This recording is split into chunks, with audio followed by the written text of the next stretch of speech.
Every Friday for almost 2 years, my husband came home late. He always had an explanation. The client ran over. Traffic on the bridge, a last-minute problem at the office that only he could fix. I believed every single one of those explanations, not because I was foolish, because I had been married to this man for 26 years, and in 26 years he had never once given me a reason not to. I want to tell you what I found, and I want to tell you how I found it, because it was not something I went looking for.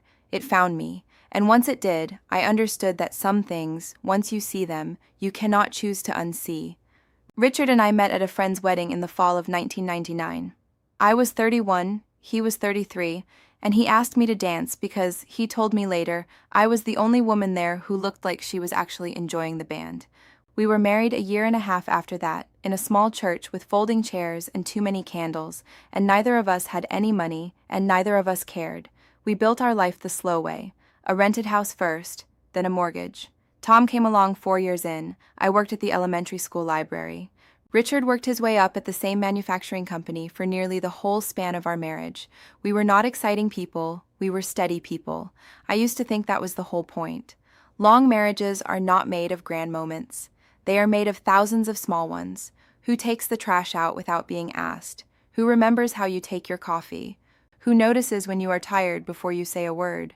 For 26 years, Richard noticed. That is part of why what happened was so hard to see coming. Looking back, I can see the changes did not arrive all at once. They came in slowly, the way weather changes. About 2 years ago, Richard started staying late on Friday evenings. At first once a month, then every other week.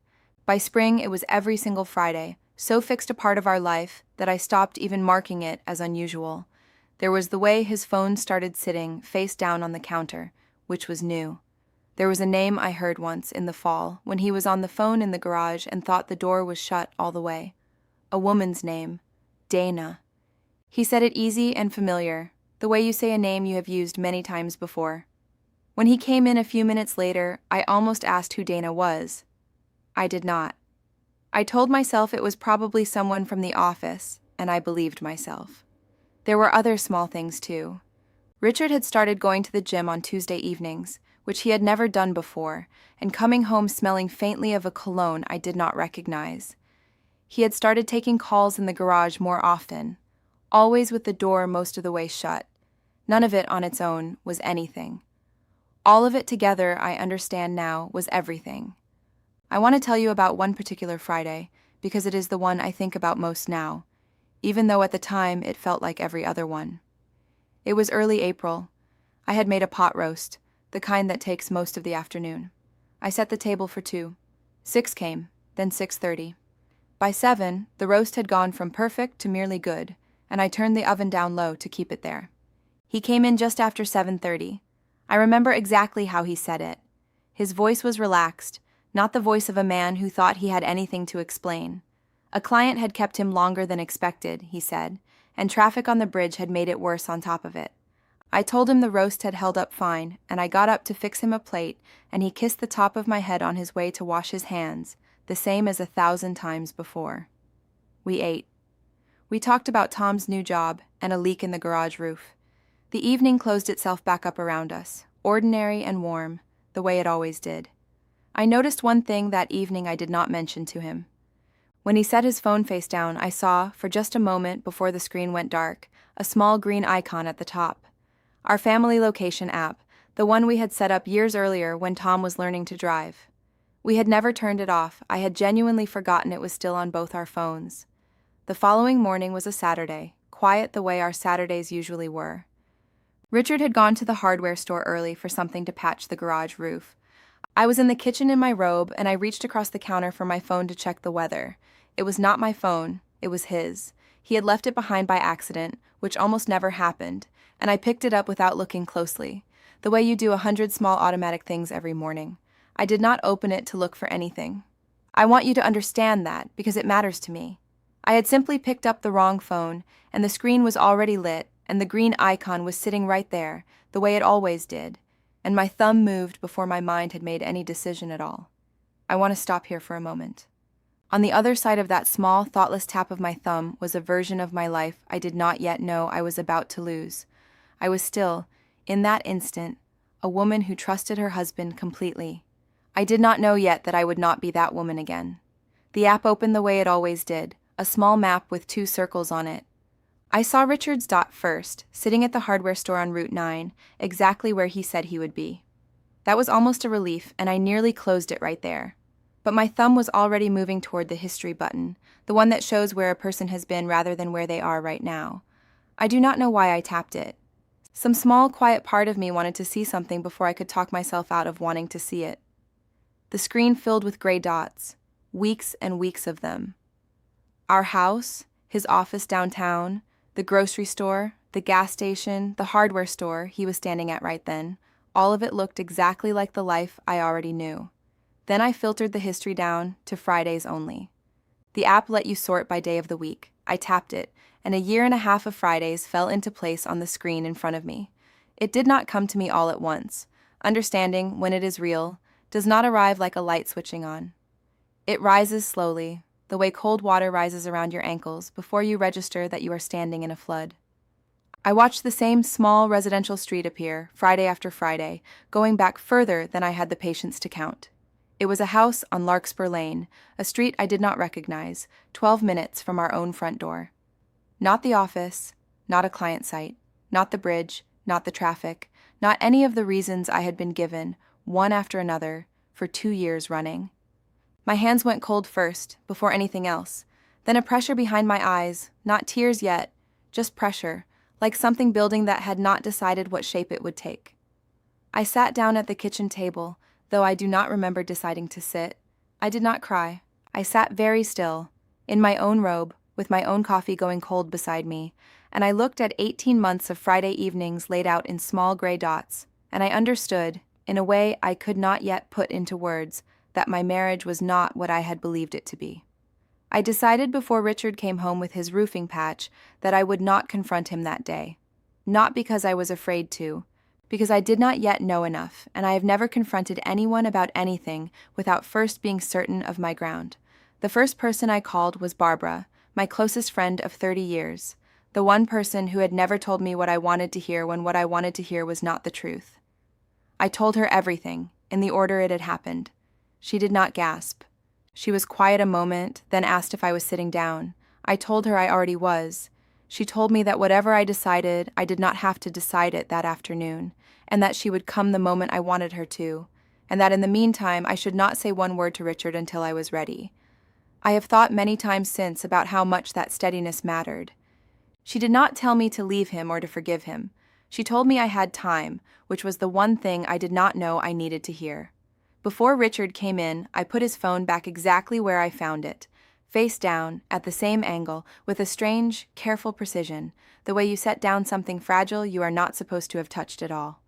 That evening I made dinner as I always did. I set the table for 2. I did not tell him, not that day, and not for 6 more days after that. It was not weakness that kept me quiet. It was the opposite of weakness. I needed to be certain, fully certain, before I said a single word that could not be taken back. The week that followed was the strangest week of my marriage. I shared a house with Richard. I shared a bed with him. I made his coffee in the morning, 2 sugars, a little milk, and every hour of that week I was carrying something he did not know I was carrying. I remember a Tuesday in particular. Richard made popcorn the way he did most Tuesdays, and we watched a show we had watched together for years, and he laughed, an ordinary, easy laugh, and reached over and took my hand the way he always did during the funny parts. I let him. I did not pull away. I sat there with my husband's hand in mine, thinking about a house on Larkspur Lane. During the days that week while Richard was at work, I did what I needed to be certain. I looked up the address through the county property records, which are public and easy enough to find. The house was owned by a woman named Dana Whitfield. I sat with that name a long moment. It was the same name I had heard once, months earlier, through a garage door I had thought was closed all the way. The shock had already happened, that first Saturday morning at the kitchen table. This was something quieter and in its own way, harder. This was the moment the picture stopped being a possibility and became a fact I would carry for the rest of my life, whatever I decided to do with it. On Wednesday night that week, after Richard had gone to bed, I took out our wedding album and sat with one photograph a long time, taken just after the ceremony, his hand at my waist, both of us laughing at something the photographer had said. I did not doubt looking at it that the young man in that picture had loved me completely. I have come to believe both things can be true. That he loved me then, fully, and that he still broke something later that even love could not hold together. I called Barbara again on Thursday, from my car in the school parking lot.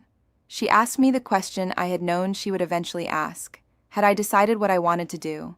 I told her the truth, that I did not fully know yet, but that I knew one thing clearly.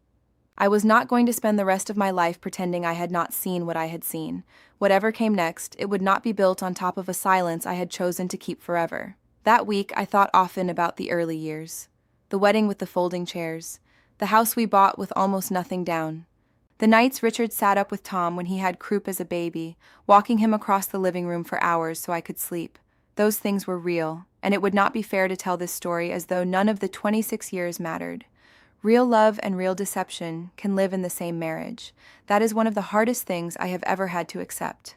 By Thursday night, I had decided how I wanted to handle the confrontation itself. I did not want to do it in anger, in the heat of some accidental discovery. I wanted to choose the moment, sit across from him calmly, and say the true thing once, without shouting, and then let him respond however he was going to respond. I decided I would wait until the following Friday to be fully certain in myself, and, I will admit, to see one more time whether some part of him would finally falter and tell me the truth on his own. Friday morning came again. I stood at the kitchen window with my coffee and watched Richard back his car out of the driveway, lifting one hand in a small wave, a habit so old and automatic neither of us had ever thought about it once in 26 years. I lifted my hand back, the same as always, and watched his car turn toward downtown, toward the office, toward the version of the day he had told me he was having. I stood there a long moment after the car was gone, knowing with complete certainty that somewhere between then and evening, that car would turn again, toward Larkspur Lane, toward a house I had never seen with my own eyes, toward 12 minutes and 18 months and one name I now knew the whole of. I did not sit in front of the television that evening. I sat at the kitchen table, where I had sat that first Saturday morning, with a cup of tea I did not drink and my hands folded in front of me, waiting for the sound of his car in the driveway. He came in a little after 7:30, same as most Fridays, already talking, something about the shipment again, a version of the story I had heard so many times it had worn a groove in my mind. He stopped when he saw my face. I did not raise my voice. I asked him a single question, plainly, the way you might ask someone the time. I asked him who Dana Whitfield was. The silence that followed was only a few seconds, but I have never in my life felt seconds move the way those did. His face did something I had never seen it do in 26 years of marriage. It simply came apart, piece by piece, right in front of me. His first instinct was to deny it, to say the name meant nothing to him. I let him say it once, all the way through. Then I told him about the app, the 18 months of Fridays, the property record. I watched the denial leave his face the way water leaves a cracked glass, slowly at first, and then all at once. What he said after that, I will never forget. His voice was not easy anymore. It was smaller than I had ever heard it. He said it had started almost 2 years ago, as friendship, someone he had known through a work project, and that he did not know how to explain how it had turned into something else, only that it had, slowly, in a way he had told himself for a long time, was not really happening. And then he told me something I had not expected. Dana was not new to that neighborhood. The two of them had been introduced almost 3 years earlier, at a conference he had told me was simply for work. The same conference he had come home from with a story about a colleague's daughter's wedding he had been roped into attending on a Saturday he was supposed to have come home Friday night. I had believed that story completely at the time. It was, I understood now, the very beginning of it, nearly a year before I had even started noticing the phone turned face down. I will say this honestly, Richard did not try to minimize it once the truth was out. He did not tell me it meant nothing, or reach for the small cruelties people sometimes use to feel less guilty in that moment. He sat across from me and cried, an old man's crying, ugly and unpracticed, because Richard was not a man who cried easily. I did not comfort him. It was the hardest restraint I have ever practiced. Every instinct built over 26 years wanted to reach across the table and comfort him in his pain. I did not do it. I sat with my hands folded and let him sit with what he had done, because comforting him would have been a kindness I was no longer required to give. I called Tom 2 days later. I heard my son go quiet on the other end of the phone in a way I had never heard him go quiet before.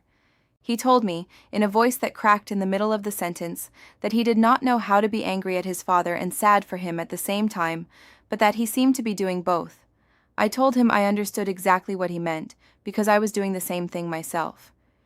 Richard left the house that same Friday night. He did not argue about it.